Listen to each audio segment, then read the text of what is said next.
حدثنا أبو اليمان قال أخبرنا شعيب عن الزهري قال أخبرنا عروة بن الزبير عن عائشة زوج النبي صلى الله عليه وسلم أخبرته أن رسول الله صلى الله عليه وسلم كان يدعو في الصلاة: اللهم إني أعوذ بك من عذاب القبر، وأعوذ بك من فتنة المسيح الدجال، وأعوذ بك من فتنة المحيا وفتنة الممات، اللهم إني أعوذ بك من المأثم والمغرم.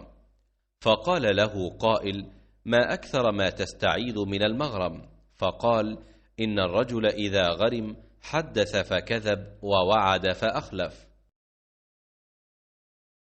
उर्वा बिन ज़ुबैर ने ख़बर दी, उन्हें नबी करीम सल्लल्लाहु अलैहि वसल्लम की ज़ौजा मुताहरा हज़रत आयशा सिद्दीक़ा रज़ियल्लाहु ताला अन्हा ने ख़बर दी कि रसूलुल्लाह सल्लल्लाहु अलैहि वसल्लम नमाज में ये दुआ पढ़ते थे।